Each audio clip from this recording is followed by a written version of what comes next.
만약 당신이 성폭행으로 임신을 했다면 어떤 선택을 하시겠습니까? 23살 은서는 아이를 낳기로 결심했습니다. 홀로 키운 25년. 모든 것을 희생했습니다. 청춘도, 꿈도, 사랑도. 하지만 아들은 물었습니다. 엄마, 제 아버지는 누구예요? 진실을 알려주세요. 말할 수 없는 진실.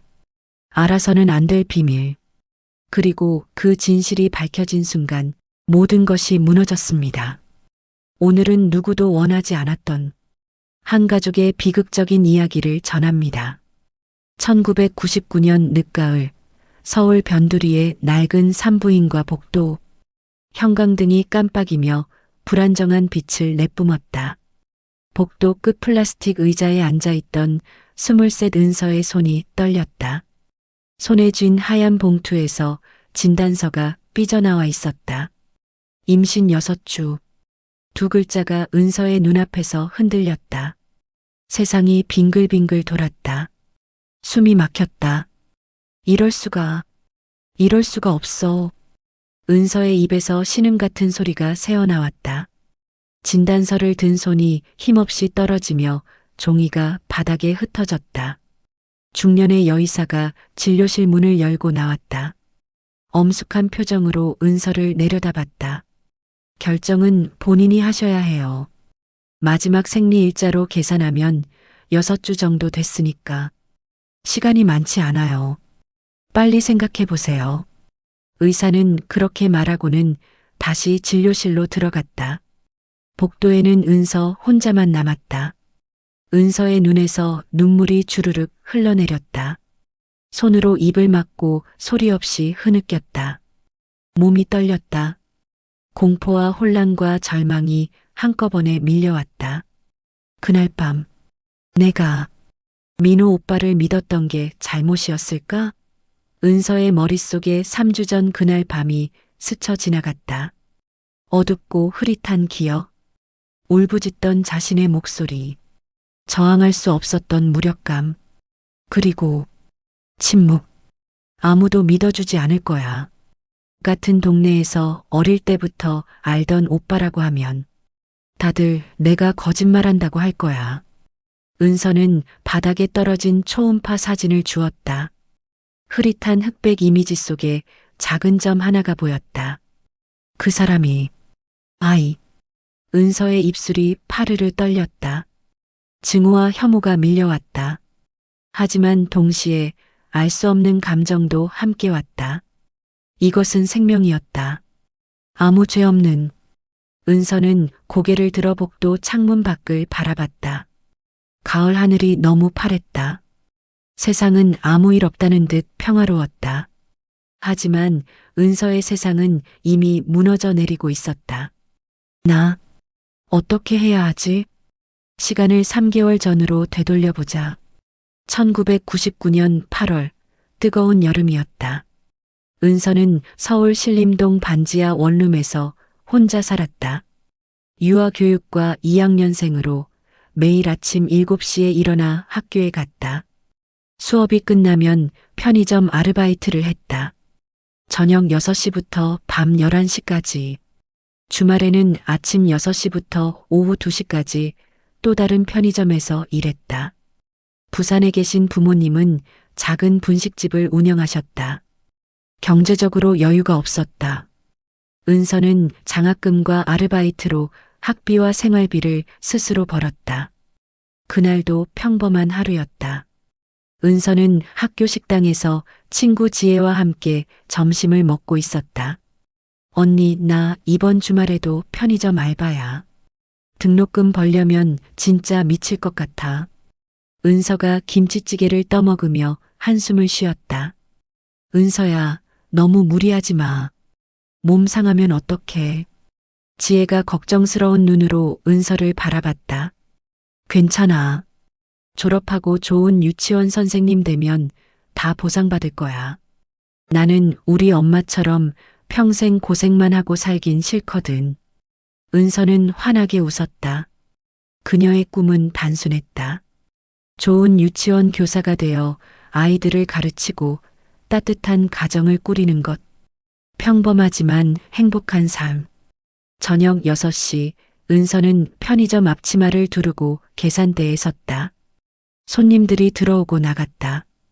담배, 라면, 음료수. 똑같은 일상이 반복됐다. 밤 11시 알바가 끝나고 은서는 지친 몸을 이끌고 원룸으로 돌아왔다. 반지하 골목은 어두웠다. 가로등 하나가 깜빡거렸다. 은서는 열쇠로 현관문을 열었다. 작고 습한 방이지만 그녀는 이곳을 예쁘게 꾸미려고 노력했다. 알록달록한 커튼, 작은 화분들, 책상 위의 인형들. 은서는 이 공간에서 위안을 찾았다. 샤워를 하고 침대에 누웠다. 내일도 아침 7시에 일어나야 했다. 아동심리학 수업이 9시에 있었다. 은서는 눈을 감았다. 피곤했지만 행복했다. 힘들지만 미래가 있었다. 꿈이 있었다. 그로부터 일주일 후 그날이 왔다. 토요일 저녁이었다. 은서는 오후 2시에 편의점 알바를 마치고 집으로 돌아왔다. 씻고 빨래를 하고 청소를 했다. 저녁 6시쯤 배가 고파서 라면을 끓이려는데 초인종이 울렸다. 똑똑똑. 문을 두드리는 소리가 났다. 은서야, 나 민호 오빠야. 택배 왔는데 내가 없어서 내가 받아뒀어. 문 밖에서 익숙한 목소리가 들렸다. 은서는 문을 열었다. 밖에는 민호가 서 있었다. 28살 은서보다 5살 많은 이웃집 오빠. 같은 건물 2층에 살았다. 아, 오빠. 감사해요. 은서가 환하게 웃으며 택배 상자를 받았다. 부산에서 엄마가 보내준 반찬이었다. 들어와서 커피라도 한잔 하실래요? 제가 끓여드릴게요. 그래, 잠깐만 쉬었다 갈게. 요즘 회사 일이 너무 바빠서 죽겠어. 민호가 방으로 들어왔다. 은서는 전기포트에 물을 끓였다. 민호는 작은 책상 의자에 앉아 방을 둘러봤다. 은서야, 너 혼자 살면서 고생 많다. 부모님도 멀리 계시고. 괜찮아요. 이제 적응했어요. 은서는 커피를 타서 민호에게 건넸다. 민호는 은서의 부모님과도 안면이 있었다. 둘 다 부산 출신이었고 민호는 몇 년 전 은서 가족이 서울로 올라올 때 짐을 옮기는 것도 도와줬다. 부산 사투리를 쓰는 그는 은서에게 친근했다. 오빠 같았다. 은서야, 너 요즘 편의점 알바 새벽까지 한다며? 몸 괜찮아? 네, 괜찮아요. 졸업하면 안 해도 되니까요. 고생이 많네. 나도 회사 다니면서 힘들긴 한데 너는 더 힘들겠다. 민호는 커피를 마시며 은서를 바라봤다. 은서는 그의 시선이 불편하지 않았다. 친오빠 같았으니까. 오빠도 힘드시죠? 회계팀은 야근 많다고 들었어요. 응, 요즘 결산 시즌이라 미치겠어. 매일 밤 12시까지 야근이야. 둘은 그렇게 이런저런 이야기를 나눴다. 회사 이야기, 학교 이야기, 일상적인 대화들. 시간이 흘러 밤 8시가 됐다. 밖은 이미 어두웠다.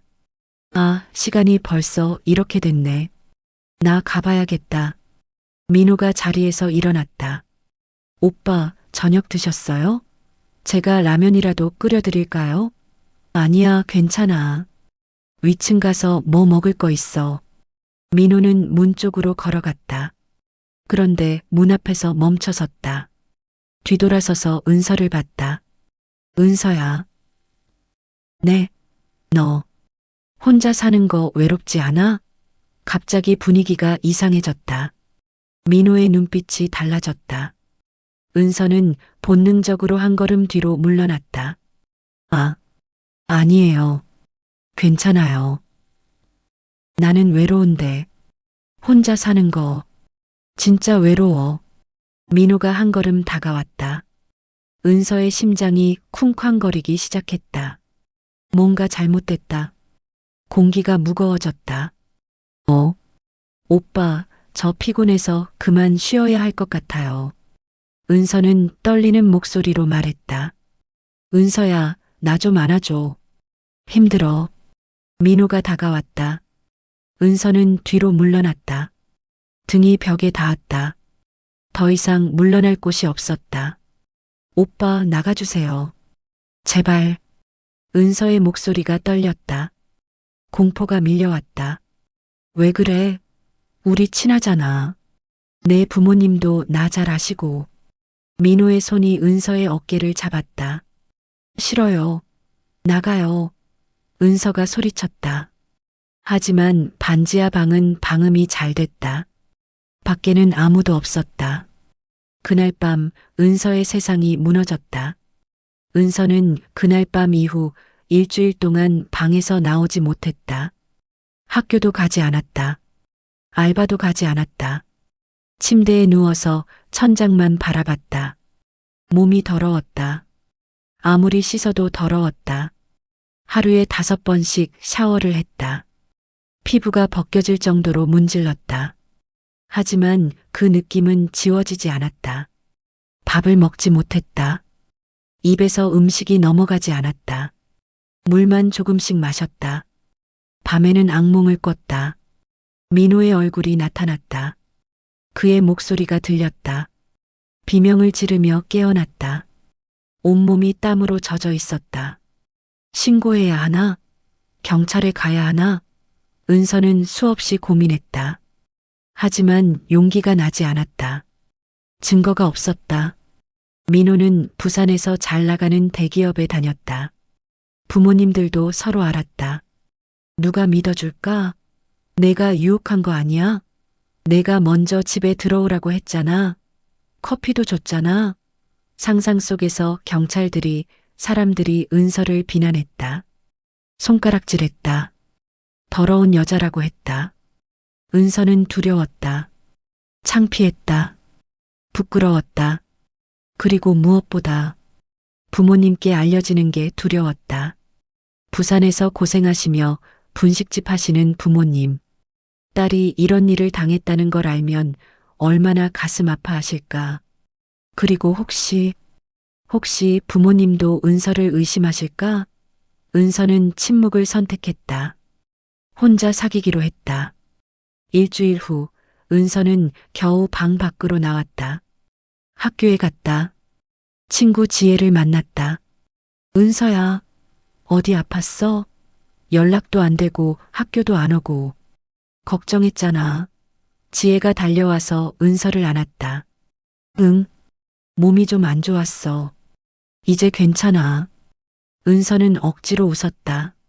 하지만 눈빛은 죽어 있었다. 얼굴이 너무 안 좋아 보여. 많이 아팠구나. 응, 독감 걸렸었어. 거짓말이었다. 하지만 진실을 말할 수 없었다. 은서는 일상으로 돌아가려고 노력했다. 수업을 듣고 알바를 갔다. 하지만 모든 게 달라져 있었다. 세상이 다르게 보였다. 남자들이 무서웠다. 어두운 골목이 무서웠다. 혼자 있는 게 무서웠다. 그리고 가장 무서운 건 같은 건물에 민호가 살고 있다는 사실이었다. 은서는 민호와 마주치지 않으려고 조심했다. 건물 입구에서 그의 목소리가 들리면 숨었다. 계단에서 발소리가 들리면 몸을 숨겼다. 어느 날 복도에서 마주쳤다. 민호는 아무렇지 않게 웃으며 인사했다. 은서야, 안녕. 요즘 못 봤네. 은서는 몸이 얼어붙었다. 대답할 수 없었다. 고개만 살짝 숙이고 빠르게 지나쳤다. 민호는 아무 일도 없었다는 듯 행동했다. 마치 그날 밤은 존재하지 않았던 것처럼. 그것이 은서를 더 미치게 만들었다. 내가 꿈을 꾼 걸까? 내가 미친 걸까? 은서는 자신을 의심하기 시작했다. 그렇게 2달이 흘렀다. 생리가 멈췄다. 처음에는 스트레스 때문이라고 생각했다. 하지만 1달이 지나도 안 했다. 구역질이 났다. 아침마다 화장실에서 토했다. 은서는 약국에서 임신 테스트기를 샀다. 손이 떨렸다. 화장실에서 검사를 했다. 2줄. 임신이었다. 은서는 그 자리에 주저앉았다. 비명을 지르고 싶었지만 목소리가 나오지 않았다. 숨이 막혔다. 아니야. 아니야. 이럴 수가 없어. 며칠 동안 은서는 현실을 부정했다. 하지만 구역질은 계속됐다. 몸은 변하고 있었다. 결국 산부인과를 찾았다. 그리고 확진을 받았다. 임신 6주. 진료실에서 나온 은서는 복도 의자에 무너져 앉았다. 초음파 사진을 들고 울었다. 선택의 시간이 왔다. 낙태를 할 것인가, 낳을 것인가. 은서는 밤새 고민했다. 침대에 누워서 천장을 바라보며 생각했다. 이 아이는 그 사람의 아이야.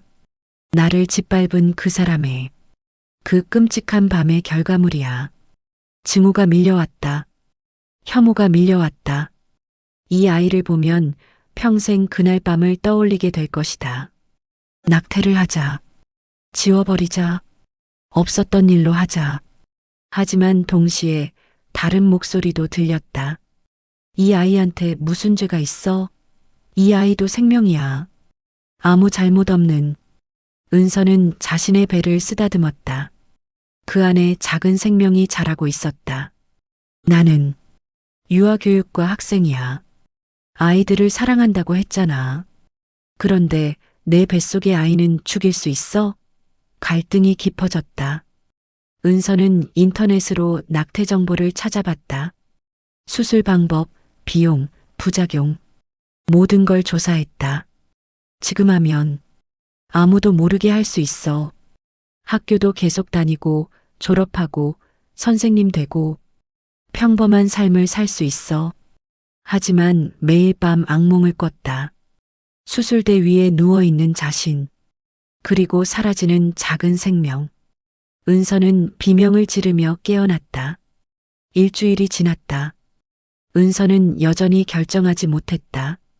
어느 날 학교에서 실습 수업이 있었다. 근처 유치원에서 아이들을 관찰하는 시간이었다. 은서는 5살짜리 여자아이를 봤다. 아이는 블록으로 집을 만들고 있었다. 순수한 눈빛으로 은서를 올려다봤다. 선생님, 이거 봐요. 제가 만든 집이에요. 아이가 환하게 웃었다. 은서의 가슴이 뭉클해졌다. 눈물이 났다. 이 아이도 한때는 누군가의 뱃속에 있었겠지. 그리고 태어나서 이렇게 웃고 있어. 은서는 자신의 배를 만졌다. 그 안에도 미래가 있었다. 웃을 수 있는, 뛰어놀 수 있는, 사랑할 수 있는 생명. 그날 밤 은서는 결정했다. 낳자. 이 아이를 낳자. 목소리가 떨렸지만 확신이 있었다.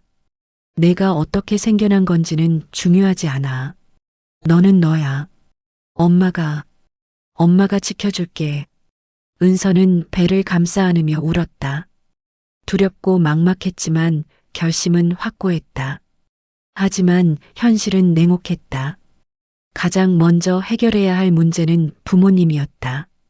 말해야 했다. 더 이상 숨길 수 없었다. 은서는 주말에 부산으로 내려갔다. 기차 안에서 내내 연습했다. 어떻게 말할까? 어떻게 설명할까? 부산역에 도착했다. 부모님이 운영하시는 작은 분식집으로 갔다. 저녁 장사가 끝난 오후 3시, 어머니는 주방을 정리하고 계셨다. 엄마, 은서가 떨리는 목소리로 불렀다. 은서야, 갑자기 왜 내려왔어? 연락도 없이. 어머니가 놀라며 앞치마를 벗었다. 엄마, 나 할 말이 있어. 은서의 눈에서 눈물이 흘렀다. 왜 그래? 무슨 일 있어? 어머니가 걱정스러운 얼굴로 은서에게 다가왔다. 엄마, 나. 은서는 한참을 말하지 못했다. 그리고 마침내 입을 열었다. 나 임신했어. 세상이 멈췄다. 어머니의 얼굴이 굳어졌다. 뭐라고? 미안해, 엄마. 정말 미안해.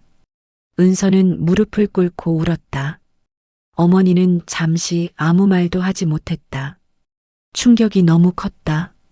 그리고 천천히 입을 열었다. 누구야? 남자가 누구야? 어떤 새끼야? 어머니의 목소리가 떨렸다. 분노와 슬픔이 섞여 있었다. 엄마, 그건 은서는 말할 수 없었다.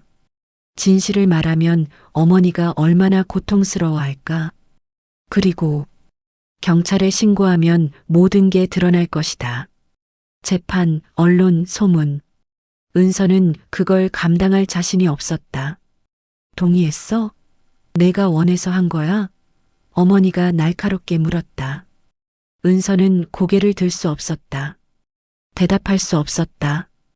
대답해. 내가 원해서 한 거냐고. 어머니가 소리쳤다. 아니. 은서가 작은 목소리로 대답했다. 순간 어머니의 얼굴이 하얗게 변했다. 모든 걸 이해했다. 누가 우리 딸한테. 어머니가 은서를 껴안았다.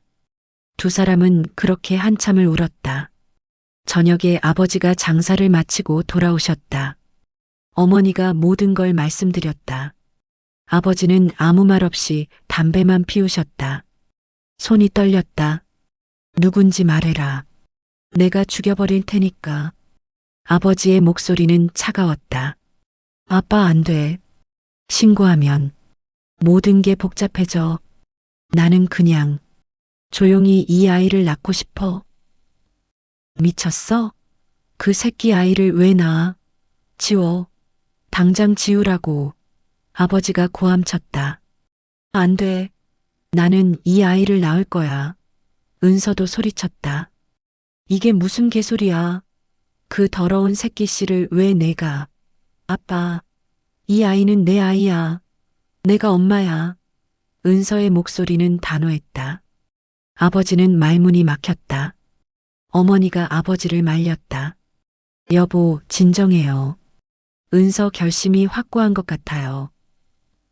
당신도 미쳤소? 20세대가 미혼모로 아이를 키우겠다고? 하지만 은서가 원하는 거라면. 가족회의가 이어졌다. 밤새도록 이야기했다. 결국 부모님은 은서의 선택을 받아들였다. 쉽지 않은 결정이었다. 하지만 딸의 의지가 확고했다.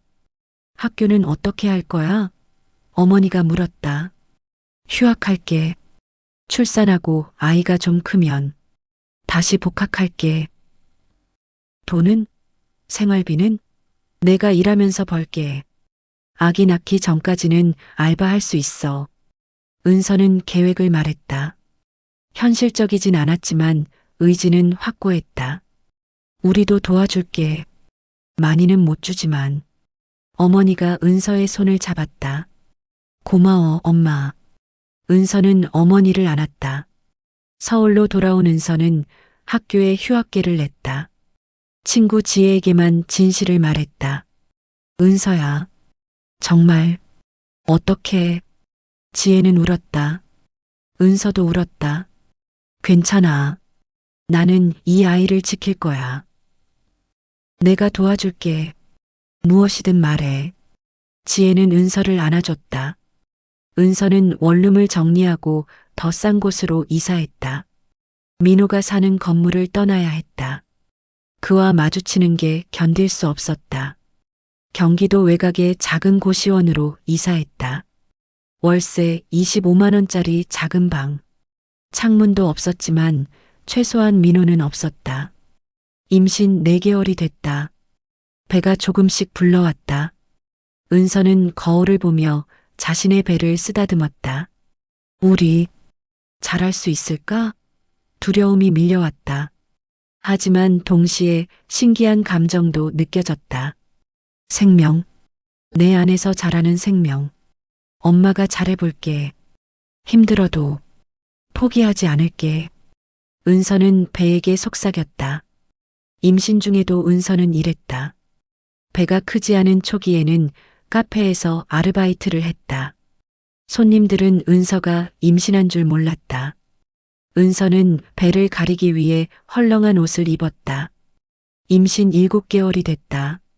이제 더 이상 숨길 수 없었다. 은서는 알바를 그만뒀다. 집에서 할 수 있는 일을 찾았다. 인터넷으로 데이터 입력 아르바이트를 했다. 돈은 적었지만 안 하는 것보단 나았다. 산부인과 검진을 받으러 갔다. 의사가 초음파를 보여줬다. 아들이에요. 건강하게 잘 자라고 있어요. 아들. 은서는 화면 속의 아기를 바라봤다. 손가락이 보였다. 발가락도 보였다. 심장이 뛰고 있었다. 은서의 눈에서 눈물이 흘렀다. 복잡한 감정이 밀려왔다. 사랑과 증오, 기쁨과 슬픔이 뒤섞였다. 우리 아들, 잘 자라고 있구나. 은서는 배를 쓰다듬었다. 2000년 4월, 봄이 왔다. 벚꽃이 피었다. 그리고 은서에게도 새 생명이 찾아왔다. 새벽 2시, 진통이 시작됐다. 은서는 혼자서 택시를 잡아타고 병원으로 갔다. 부모님은 부산에 계셨다. 올라오시겠다고 했지만 은서가 말렸다. 가게를 비울 수 없다는 걸 알았다. 으윽. 진통이 점점 심해졌다. 파도처럼 밀려왔다 사라지기를 반복했다. 분만실에 들어갔다. 간호사들이 은서를 침대에 눕혔다. 힘내세요. 곧 만날 수 있어요.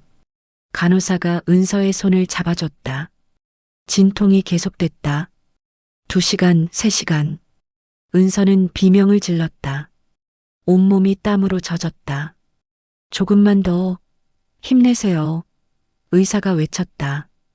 으아악. 은서는 있는 힘을 다해 밀어냈다. 그리고 마침내 으앙, 으앙 울음소리가 들렸다. 새 생명의 첫 울음. 축하합니다. 건강한 아들이에요. 간호사가 아기를 은서에게 안겨줬다. 은서는 아기를 내려다봤다. 작고 빨갛고 주름진 얼굴, 꼭 쥔 작은 주먹, 눈을 감고 있는 아기. 우리 아들. 은서의 눈에서 눈물이 쏟아졌다. 기쁨, 안도, 사랑, 그리고 복잡한 감정들이 한꺼번에 밀려왔다. 이 아이는 민호의 아이였다. 그 끔찍한 밤의 결과물이었다. 하지만 동시에 이 아이는 은서의 아들이었다. 은서의 몸에서 나온, 은서의 피를 나눈, 은서의 생명이었다. 준우야. 은서는 아기에게 이름을 지어줬다. 이준우. 엄마의 아들, 준우야. 잘 자라자. 우리 행복하게 살자. 은서는 아기를 가슴에 안았다. 아기의 따뜻함이 느껴졌다. 미혼모의 삶은 힘들었다. 상상했던 것보다 훨씬 더 힘들었다. 병원에서 퇴원한 은서는 고시원으로 돌아왔다. 좁은 방에서 아기를 돌봤다. 밤마다 아기가 울었다. 은서는 잠을 잘 수 없었다. 수유를 하고 기저귀를 갈고 달래고 24시간이 모자랐다. 돈이 없었다. 출산 비용, 아기 용품, 분유, 기저귀. 모든 게 돈이었다. 은서는 부모님께 조금씩 도움을 받았지만 부모님도 여유가 없으셨다. 은서는 아기를 업고 일을 찾아다녔다. 하지만 아기를 데리고 있으면 아무도 고용하지 않았다. 아기는 누가 봐요? 제가 데리고 일할게요. 안 돼요. 우리는 아기 돌볼 사람이 필요한 게 아니에요. 번번이 거절당했다. 은서는 집에서 할 수 있는 일을 했다. 인터넷으로 번역 아르바이트, 데이터 입력, 설문조사, 푼돈을 모았다. 하루에 10,000원, 20,000원. 그렇게 버텼다. 준우는 무럭무럭 자랐다. 100일이 됐다. 돌이 됐다. 옹알이를 하기 시작했다. 걷기 시작했다. 엄마. 준우가 처음으로 엄마라고 불렀을 때 은서는 울었다. 기뻐서, 그리고 미안해서. 미안해, 준우야. 엄마가 너한테 아빠를 만들어주지 못해서. 하지만 은서는 최선을 다했다. 아침에 일어나서 준우에게 밥을 먹이고, 씻기고, 놀아주고, 밤에 준우가 자면 일을 했다. 새벽까지 컴퓨터 앞에 앉아서 일했다. 준우가 3살이 됐다. 은서는 어린이집을 알아봤다. 정부 지원으로 저렴하게 보낼 수 있었다. 준우야, 오늘부터 어린이집 가는 거야. 친구들 만나고 재밌게 놀 수 있어. 엄마도 같이 가. 엄마는 일하러 가야 해. 저녁에 데리러 올게. 준우는 울지 않았다. 씩씩하게 어린이집에 들어갔다. 은서는 그런 준우를 보며 가슴이 아팠다. 너무 일찍 철들어 버렸구나. 준우가 어린이집에 가는 동안 은서는 일했다. 카페에서, 편의점에서, 마트에서 아무 일이든 했다. 돈을 벌어야 했다. 저녁에 준우를 데리러 갔다. 준우는 환하게 웃으며 은서에게 달려왔다. 엄마, 우리 준우 오늘 재밌었어? 응, 친구들이랑 놀았어. 준우는 신나게 이야기했다. 은서는 그런 준우를 안아줬다. 이렇게라도 행복하다면 그걸로 됐어. 세월이 흘렀다. 준우는 초등학교에 입학했다. 총명하고 착한 아이로 자랐다. 성적도 좋았다. 친구들도 많았다. 하지만 준우는 알아챘다. 자신에게 아빠가 없다는 것을. 엄마, 다른 친구들은 아빠가 있는데 나는 왜 없어? 초등학교 2학년 때 준우가 물었다. 은서는 준비했던 대답을 했다. 준우 아빠는 하늘나라에 가셨어. 준우가 태어나기 전에. 거짓말이었다. 하지만 진실을 말할 수 없었다. 그럼 나는 아빠 얼굴도 못 봤어? 응. 미안해. 괜찮아, 엄마. 엄마가 있으니까. 준우는 은서를 안아줬다. 은서는 준우를 꼭 껴안았다. 미안해, 준우야. 엄마가 거짓말해서. 준우는 자라며 더 많은 질문을 했다. 아빠에 대해. 하지만 은서는 기억나지 않아. 사진도 없어. 이야기하기 힘들어라며 피했다. 준우는 더 이상 묻지 않았다. 엄마를 힘들게 하고 싶지 않았으니까. 은서는 계속 일했다. 준우가 중학생이 됐을 때 드디어 정규직 일자리를 얻었다. 작은 회사의 사무직이었다. 월급은 적었지만 안정적이었다. 준우는 모범생으로 자랐다. 공부도 잘했고 운동도 잘했다. 엄마 혼자 키웠다는 걸 아는 준우는 절대 말썽을 부리지 않았다. 항상 착했다. 엄마, 나 장학금 받았어. 고등학교 1학년 때 준우가 기뻐하며 말했다. 정말? 우리 준우 대단하다. 은서는 준우를 안아줬다. 눈물이 났다. 자랑스러워서. 준우는 대학에도 장학금으로 갔다. 서울의 좋은 대학, 경영학과. 은서는 너무 기뻤다. 엄마, 나 열심히 공부해서 좋은 직장 잡을게. 그래서 엄마 편하게 해줄게. 고마워, 준우야. 엄마는 내가 건강하고 행복하기만 하면 돼. 준우는 대학교 4학년이 됐다. 대기업 인턴으로 뽑혔다. 정직원 채용도 거의 확정됐다. 모든 게 순탄했다. 그리고 준우에게 여자친구가 생겼다. 진실을 마주하는 순간 엄마, 소개시켜드릴 사람이 있어. 어느 주말 준우가 집에 왔다. 옆에는 예쁜 여자가 있었다. 안녕하세요. 저는 이수진이라고 해요. 준우 오빠 여자친구예요. 수진은 밝게 웃으며 인사했다. 어머, 안녕하세요. 반가워요. 은서도 웃으며 맞았다. 하지만 가슴 한구석이 무거웠다. 드디어 이 순간이 왔구나. 수진은 좋은 집안의 딸이었다. 부모님은 의사였고 수진도 약대를 나왔다. 준우와는 동아리에서 만났다고 했다. 어머니, 준우 오빠 정말 멋져요. 공부도 잘하고 성격도 좋고. 수진이 환하게 웃으며 말했다. 우리 준우가 좋은 사람이죠. 은서는 억지로 웃었다. 식사를 함께 했다. 수진은 계속 웃으며 이야기했다. 준우도 행복해 보였다. 하지만 식사가 끝날 무렵 수진이 조심스럽게 물었다.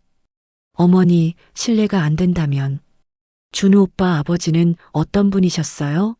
순간 식탁이 조용해졌다. 은서의 손이 멈췄다. 준우의 표정도 굳었다. 아빠는 일찍 돌아가셨어요. 준우가 먼저 대답했다. 아, 그러셨구나. 죄송해요. 수진이 미안한 표정을 지었다. 괜찮아요. 은서는 애써 웃었다. 하지만 속은 불편했다. 그날 밤 준우와 둘만 남았을 때 엄마 미안해. 수진이가 그런 질문에서 괜찮아. 당연히 궁금하겠지. 수진이네 부모님이 나중에 우리 아빠에 대해 물어보실 것 같아. 준우가 조심스럽게 말했다. 은서의 가슴이 철렁 내려앉았다. 그러면 뭐라고 할 거야? 지금처럼 말할게. 일찍 돌아가셨다고. 그래. 그게 좋겠다. 하지만 은서는 알았다. 이건 시작일 뿐이라는 것을. 몇 달 후 준우가 수진의 부모님을 만났다. 양가 상견례 전 사전 만남이었다. 수진의 부모님은 좋은 분들이었다. 하지만 역시 준우의 가족관계에 대해 물었다. 준우 씨 아버지는 어떤 일을 하셨나요? 수진의 아버지가 물었다. 제가 태어나기 전에 돌아가셔서 잘 모릅니다. 그래요? 그럼 사진이라도 있나요? 아니요. 없습니다. 어머니께서 재혼은 안 하셨나요? 네, 저를 혼자 키우시느라. 질문이 계속됐다. 준우는 최대한 정중하게 대답했다. 하지만 불편했다. 마치 신문 받는 것 같았다. 집으로 돌아온 준우는 어두운 표정이었다. 엄마.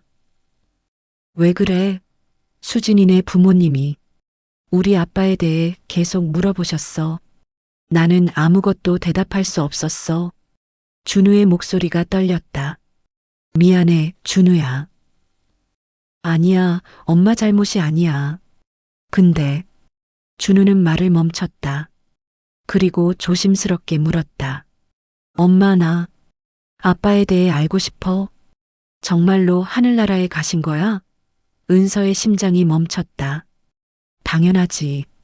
왜 그런 질문을 해? 그럼 이름이라도 알려줘. 무덤이라도 찾아가고 싶어? 준우야. 엄마, 제발. 나는 25이야. 이제 결혼도 하려고 해. 그런데 아빠에 대해 아무것도 모르면 어떻게 해? 준우의 눈에 눈물이 맺혔다. 은서는 대답할 수 없었다.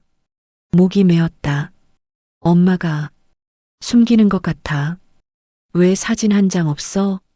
왜 이름도 안 알려줘? 정말로 돌아가신 게 맞아? 준우야, 그만. 엄마, 나한테 말해줘. 진짜 진실이 뭐야? 준우가 소리쳤다. 은서는 눈물을 흘리며 고개를 저었다. 미안해, 준우야. 엄마는 말할 수 없어. 왜 말할 수 없어? 그냥 알면 안 돼. 내가 알면 다치니까. 엄마, 준우는 화가 났다. 답답했다. 평생 궁금했던 아버지에 대한 진실. 엄마는 계속 숨겼다. 나는 알 권리가 있어. 내 아빠야. 준우야, 제발. 묻지 마. 은서는 무릎을 꿇고 준우를 붙잡았다. 그냥 이대로 살자. 우리 지금까지 잘 살았잖아. 아빠 없이도. 아니야. 나는 알아야 해. 준우는 은서를 뿌리치고 방으로 들어갔다. 문을 쾅 닫았다. 은서는 거실에 주저앉아 울었다. 이럴 줄 알았어. 언젠가는 이 순간이 올 줄 알았어. 그날 이후 준우는 스스로 조사하기 시작했다. 주민등록 등본을 떼어봤다. 아버지 란이 비어 있었다. 미혼모 자녀였다. 준우는 충격을 받았다. 엄마가 거짓말했어. 아빠는 돌아가신 게 아니야. 처음부터 없었던 거야. 준우는 혼란스러웠다. 왜 엄마는 거짓말했을까? 아빠는 누구일까? 준우는 엄마의 과거를 조사했다. 대학교 서류, 예전 주소, 친구들 연락처, 모든 걸 찾아봤다. 그리고 부산에 계신 외할머니를 찾아갔다.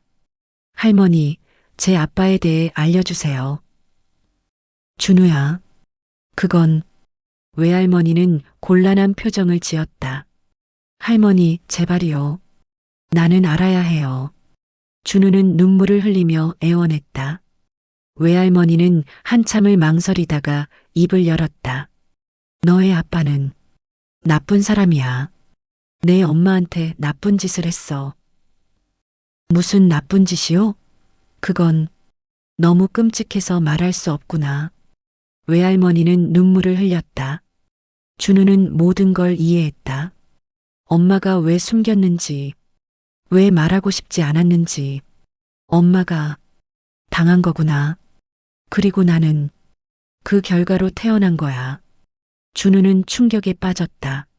머리가 핑 돌았다. 세상이 무너졌다. 서울로 돌아온 준우는 며칠 동안 방에만 있었다. 아무것도 먹지 않았다.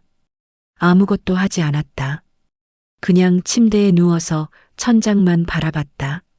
나는 그런 식으로 태어났구나. 엄마는 나 때문에 평생 고통받았구나. 죄책감이 밀려왔다. 자신이 존재한다는 것 자체가 엄마에게 상처였다. 나는 태어나지 말았어야 했나? 준우는 자신의 존재를 의심했다. 며칠 후 준우는 은서를 찾아갔다. 엄마, 할머니한테 들었어. 은서의 얼굴이 하얗게 변했다. 준우야. 엄마, 미안해. 내가 몰라서 계속 물어봐서. 준우는 은서를 안았다. 두 사람은 한참을 울었다. 미안해, 준우야. 내가 이렇게 태어났다는 게. 아니야, 엄마. 엄마 잘못이 아니야. 하지만 엄마, 나를 낳아줘서 고마워. 나를 키워줘서 고마워. 준우는 진심으로 말했다. 은서는 준우를 꼭 껴안았다. 이제 준우는 모든 걸 알았다. 그리고 이해했다. 이제 끝났어. 이제는 평화롭게 살 수 있을 거야. 은서는 안도했다.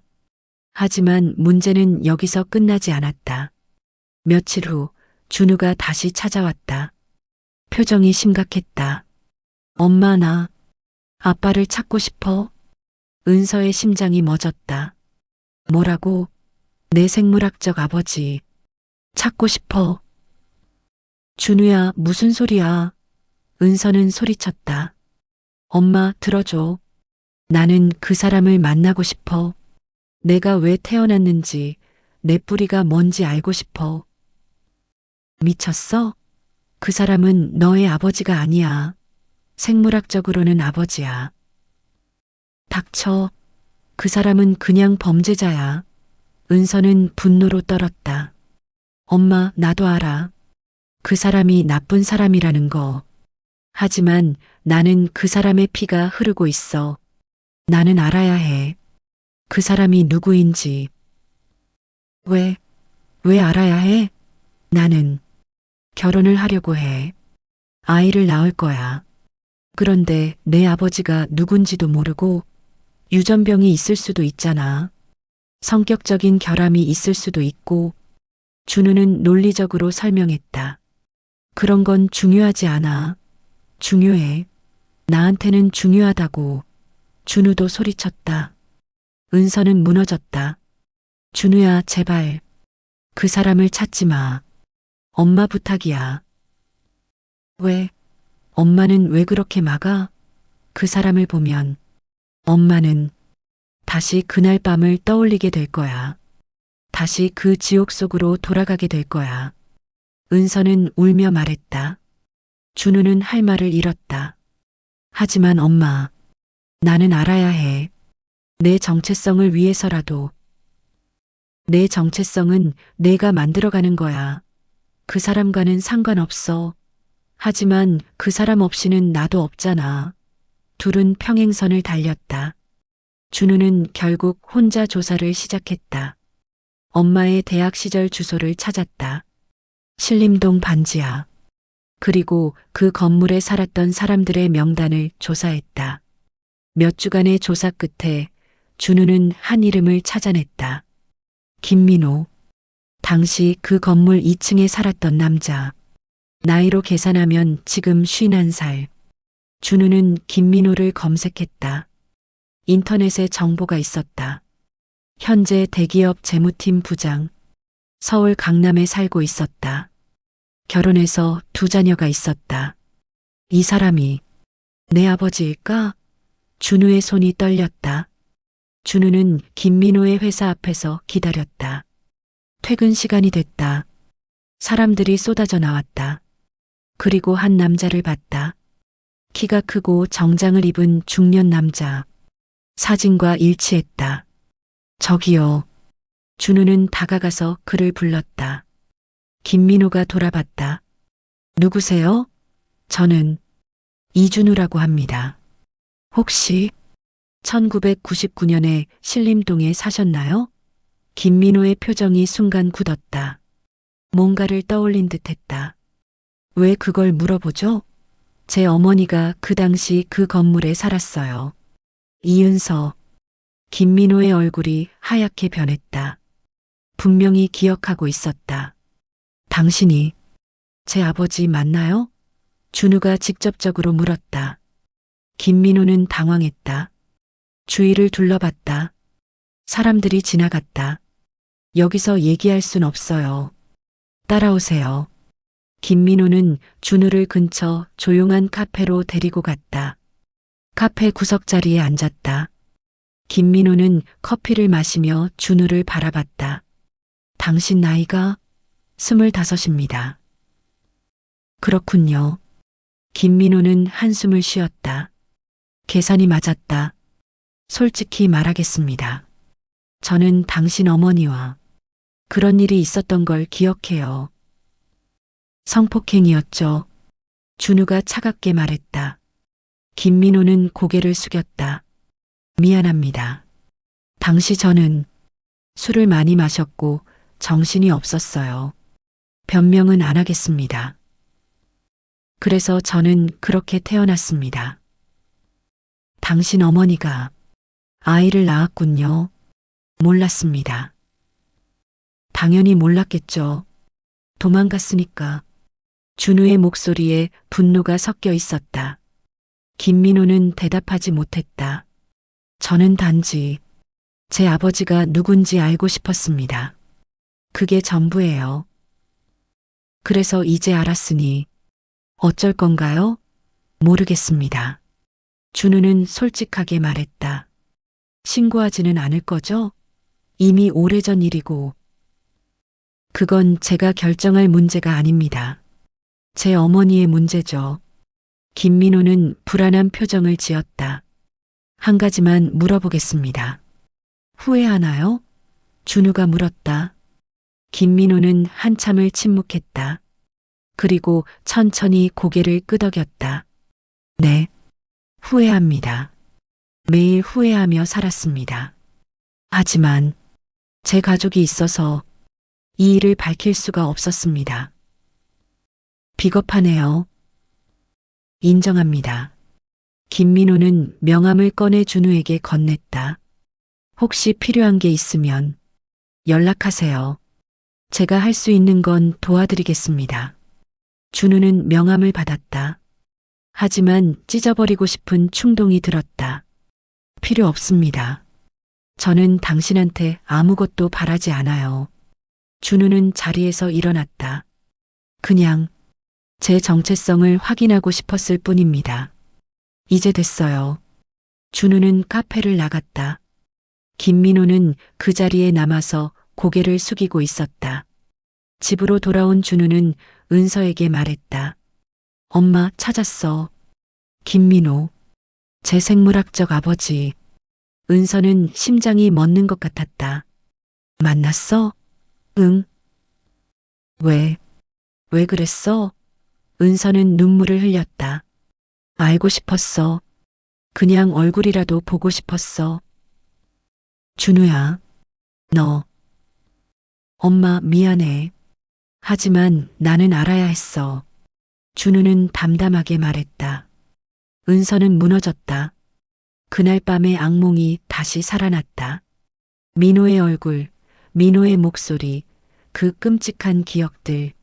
나는 내가 그 사람과 연결되는 걸 원하지 않았어. 내가 그 사람을 알게 되는 순간, 너도 더러워질 것 같았어. 엄마, 나는 더럽지 않아. 하지만 그 사람의 피가 흐르잖아. 은서는 소리쳤다. 그래도 나는 나야. 나는 엄마의 아들이야. 아니야. 넌 그 사람의 아들이기도 해. 은서는 자신도 모르게 그런 말을 내뱉었다. 준우는 얼어붙었다. 은서도 자신이 한 말에 충격을 받았다. 엄마, 방금 뭐라고 했어? 준우야, 미안해. 나는 그런 뜻이 아니었어. 아니, 엄마는 지금 나를 그 사람과 똑같이 보는 거야? 아니야, 그게 아니라. 엄마는 나를 볼 때마다 그날 밤을 떠올리는 거지. 준우의 목소리가 떨렸다. 준우야, 제발. 엄마는 나를 사랑하는 게 아니라 의무감에 키운 거야? 아니야. 나는 너를 사랑해. 거짓말하지 마. 엄마 얼굴에 다 나와 있어. 준우는 울었다. 은서도 울었다. 엄마는 평생 나를 보며 고통받았구나. 나는 엄마의 트라우마를 살아있게 만드는 존재였구나. 준우야, 그렇지 않아. 엄마, 이제 됐어. 나는 엄마 곁을 떠날게. 뭐라고? 나는 더 이상 엄마를 힘들게 하고 싶지 않아. 나라는 존재가 엄마한테 상처니까. 준우야, 안 돼. 은서는 준우를 붙잡으려 했다. 하지만 준우는 뿌리쳤다. 엄마, 이제 엄마 인생을 사세요. 나 때문에 희생하지 말고. 준우야. 준우는 집을 나갔다. 은서는 무릎을 꿇고 울부짖었다. 준우야, 돌아와. 하지만 준우는 돌아오지 않았다. 그날 이후 준우는 연락을 끊었다. 전화도 받지 않았다. 문자도 답하지 않았다. 은서는 매일 준우에게 연락했다. 준우야, 엄마야. 엄마가 잘못했어. 돌아와줘. 준우야, 제발 대답해줘. 엄마 정말 미안해. 준우야, 엄마는 너를 사랑해. 정말로 사랑해. 하지만 준우는 답하지 않았다. 은서는 준우의 집을 찾아갔다. 준우는 자취방 문을 열어주지 않았다. 준우야, 엄마야, 문 열어줘. 은서는 문을 두드리며 울었다. 하지만 안에서는 아무 소리도 나지 않았다. 은서는 매일 그 문 앞에서 기다렸다. 1시간, 2시간, 3시간. 하지만 준우는 나오지 않았다. 친구 지혜가 은서를 찾아왔다. 은서야, 너 왜 이래? 밥은 먹고 다녀. 지혜야, 준우가 날 떠났어. 은서는 지혜에게 안겨서 울었다. 무슨 일이야? 지혜는 은서를 달랬다. 은서는 모든 걸 이야기했다. 준우가 친아버지를 찾은 것, 그리고 마지막 대화. 은서야, 준우가 진정할 시간이 필요한 거야. 시간이 지나면 다시 돌아올 거야. 아니야. 준우 눈빛을 봤어. 그 아이는 다시는 안 돌아올 거야. 은서는 절망했다. 몇 달이 흘렀다. 여전히 준우는 연락하지 않았다. 은서는 우연히 준우를 봤다. 거리에서 준우는 여자친구 수진과 함께 걷고 있었다. 행복해 보였다. 준우야. 은서는 달려갔다. 준우는 은서를 봤다. 표정이 굳었다. 엄마. 준우야, 보고 싶었어? 엄마 정말. 어머니, 저는 바빠요. 준우는 차갑게 말했다. 엄마가 아니라 어머니였다. 준우야, 엄마라고 불러줘. 저는 이제 어머니와 연락하지 않기로 했어요. 그게 서로에게 좋을 것 같아요. 무슨 소리야? 나는 내 엄마야. 어머니는 제가 태어난 걸 후회하잖아요. 저를 보면 그 사람이 떠오르잖아요. 아니야. 그게 아니라. 됐어요. 이제 그만해요. 준우는 수진의 손을 잡고 돌아섰다. 준우야, 준우야. 은서는 울부짖으며 준우를 불렀다. 하지만 준우는 돌아보지 않았다. 길거리에서 은서는 무너져 내렸다. 사람들이 지나갔다. 하지만 아무도 은서를 도와주지 않았다. 은서는 그 자리에 주저앉아서 한없이 울었다. 준우는 수진과 결혼했다. 은서는 초대받지 못했다. 청첩장도 오지 않았다.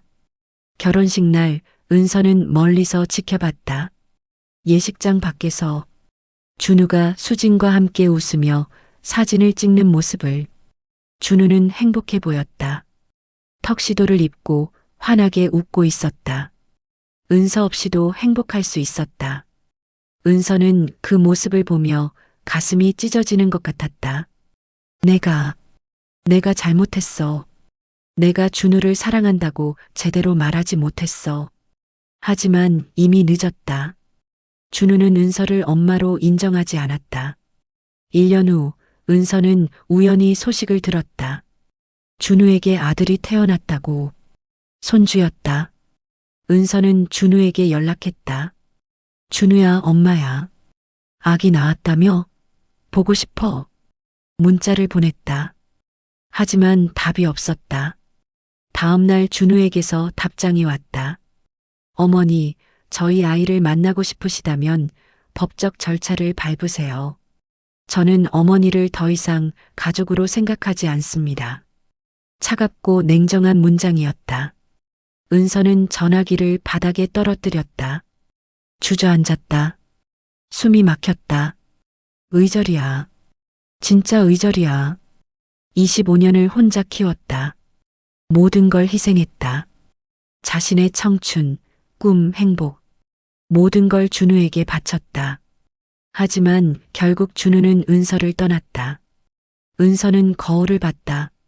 주름진 얼굴, 백발, 지친 눈, 51살.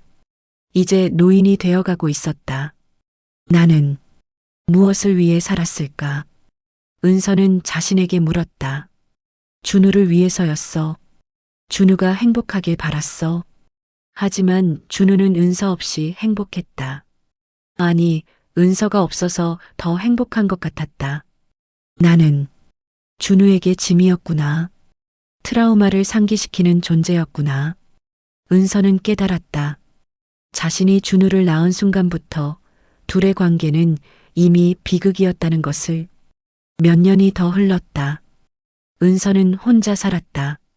작은 원룸에서 친구 지혜가 가끔 찾아왔지만 대부분의 시간을 혼자 보냈다. 어느 날 은서는 병원에서 연락을 받았다. 위암 3기. 수술이 필요했다. 은서는 준우에게 마지막으로 연락했다. 준우야, 엄마가 많이 아파. 수술 받아야 해. 한 번만 만나줄래? 하지만 준우는 답하지 않았다. 수술날 은서는 혼자 병원에 갔다. 수술 동의서에 혼자 서명했다. 보호자란은 비어 있었다. 수술은 성공적이었다. 하지만 회복 기간 동안 은서를 돌봐줄 사람은 없었다. 간병인을 고용했다. 낯선 사람이 은서를 돌봤다. 병실에 누워서 은서는 천장을 바라봤다. 나는 평생 준우만 바라보며 살았어. 그런데 준우는 나를 버렸어. 원망이 밀려왔다. 하지만 동시에 이해도 됐다. 준우는 자신의 출생을 받아들일 수 없었겠지. 나를 보면 그 끔찍한 진실을 떠올렸겠지. 은서는 울었다. 미안해, 준우야. 엄마가 너를 그렇게 낳아서. 하지만 준우는 그 말을 들을 수 없었다. 은서는 태어난 후 혼자 살았다. 항암 치료를 받으며 버텼다. 하지만 암은 재발했다. 사기로 진행됐다. 의사가 말했다. 이제 시한부입니다. 6개월에서 1년 정도. 은서는 담담하게 받아들였다. 이제 끝이 보이는구나. 은서는 준우에게 마지막 편지를 썼다. 준우야, 엄마가 곧 떠날 것 같아. 이 편지가 마지막이 될 거야. 엄마는 내게 미안해. 내가 그런 식으로 태어나게 해서 내게 고통을 준 것, 내가 정체성의 혼란을 겪게 만든 것. 하지만 한 가지만은 알아줘. 엄마는 너를 정말로 사랑했어. 내가 어떻게 생겨났든 너는 엄마의 소중한 아들이었어. 엄마가 너를 보며 그 사람을 떠올린 적도 있어. 솔직히 말하면. 하지만 그것보다 훨씬 더 많이 엄마는 너 자체를 봤어. 너의 웃음, 너의 울음, 너의 성장. 그게 엄마에게는 전부였어. 엄마는 행복했어. 내가 있어서. 비록 지금은 떨어져 있지만 엄마의 인생에서 가장 의미 있었던 시간은 너와 함께한 25년이었어. 준우야, 행복하게 살아줘. 너의 아들도 잘 키워줘. 그리고 가끔, 아주 가끔이라도 엄마를 떠올려줘. 사랑해, 준우야. 엄마가. 은서는 편지를 봉투에 넣어서 우편으로 보냈다. 준우는 편지를 받았다. 한참을 망설이다가 편지를 열었다. 편지를 읽으며 준우는 울었다. 억눌렸던 감정이 터져나왔다. 엄마, 미안해. 나도 미안해. 준우는 뒤늦게 후회했다. 엄마를 멀리했던 것, 엄마를 아프게 했던 것. 준우는 병원을 찾았다. 하지만 은서는 이미 병원에 없었다. 호스피스로 옮겨졌다. 호스피스 병실, 은서는 침대에 누워 있었다. 너무 야윈 모습이었다. 거의 뼈만 남았다. 엄마. 준우가 문을 열고 들어갔다. 은서는 천천히 고개를 돌렸다. 준우를 봤다. 눈이 커졌다. 준우야. 왔구나. 은서의 목소리는 가늘었다. 엄마, 미안해요. 제가 정말 미안해요. 준우는 은서의 손을 잡으며 울었다. 아니야. 엄마가 미안해. 엄마, 저 용서해 주세요. 제가 너무 이기적이었어요. 아니야, 준우야. 너의 감정도 이해해. 너도 힘들었을 거야. 은서는 준우의 머리를 쓰다듬었다. 말라빠진 손이었다. 엄마, 엄마는 절 사랑하셨어요? 당연하지. 엄마는 너를 사랑했어. 너무너무 사랑했어. 저도 엄마를 사랑해요. 준우는 울부짖었다. 두 사람은 한참을 손을 잡고 있었다. 하지만 너무 늦었다. 은서의 시간은 얼마 남지 않았다. 일주일 후 은서는 세상을 떠났다. 조용히 평화롭게 준우는 장례식을 치렀다. 작은 장례식이었다. 친구 지혜와 몇몇 지인들만 왔다. 준우는 영정 앞에 서서 엄마를 바라봤다. 사진 속 엄마는 젊었다. 준우를 임신했을 때쯤의 모습이었다. 엄마, 미안해요. 제가 엄마를 이해하지 못해서. 준우는 무릎을 꿇고 절했다. 장례식이 끝나고 준우는 엄마의 유품을 정리했다. 작은 원룸에는 별로 없었다. 낡은 옷가지, 몇 권의 책, 그리고 준우의 사진들. 준우가 어렸을 때부터 지금까지의 사진들. 엄마는 준우의 모든 순간을 사진으로 남겨뒀다. 100일, 돌, 입학식, 졸업식. 모든 것. 사진 뒤에는 엄마의 필기가 있었다. 준우 첫걸음마. 2001년 10월. 준우 초등학교 입학. 너무 자랑스러워. 준우 대학 합격. 엄마는 행복해. 준우는 사진을 보며 울었다. 엄마는 평생 준우만을 바라보며 살았다. 그리고 준우는 그 엄마를 버렸다. 엄마, 정말 미안해요. 진짜, 정말. 준우는 바닥에 주저앉아서 한없이 울었다. 몇 년이 흘렀다. 준우는 아들을 키우며 살고 있었다. 아들의 이름은 은준. 엄마 은서의 이름에서 한 글자를 따왔다. 아빠, 할머니는 어떤 분이셨어요? 5살 은준이가 물었다. 준우는 영정 사진을 내려다봤다. 엄마의 미소가 보였다. 할머니는 세상에서 가장 강한 분이셨어. 혼자서 아빠를 키우셨거든. 정말 대단하신 분이셨어. 할머니 보고 싶어요. 아빠도 너무 보고 싶어. 준우는 아들을 안아줬다. 준우는 깨달았다. 자신이 부모가 되고 나서야 엄마가 얼마나 힘들었을지, 얼마나 많은 것을 희생했을지. 엄마, 이제야 알 것 같아요. 엄마의 사랑이 얼마나 컸는지, 엄마가 저를 위해 얼마나 많은 것을 포기했는지. 하지만 이제 너무 늦었다. 엄마는 이미 없었다. 준우는 그 후회와 죄책감을 안고 평생을 살아야 했다. 준우는 매주 엄마의 묘지를 찾았다. 꽃을 놓고 절을 하고 이야기를 나눴다. 엄마, 은준이가 잘 자라고 있어요. 엄마를 닮아서 착해요. 엄마, 저 오늘 승진했어요. 엄마가 좋아하셨을 텐데. 엄마, 보고 싶어요. 정말 보고 싶어요. 하지만 대답은 없었다. 차가운 묘비만이 준우를 바라보고 있었다. 준우는 평생 후회하며 살았다. 엄마를 이해하지 못했던 것, 엄마를 떠났던 것, 엄마의 마지막을 함께하지 못했던 것. 그것이 준우가 받은 벌이었다. 그리고 동시에 엄마가 평생 겪었던 고통이기도 했다. 두 사람 모두 피해자였다. 민호라는 한 남자의 범죄로 인해 두 사람의 인생이 망가졌다. 엄마는 트라우마와 고통 속에서 살다 갔다. 아들은 정체성의 혼란과 죄책감 속에서 살고 있다. 그리고 민호는 여전히 잘 살고 있었다. 아무런 처벌도 받지 않고. 그리고 몇 년이 흘렀습니다. 준우는 아버지가 되었습니다. 그제야 깨달았습니다.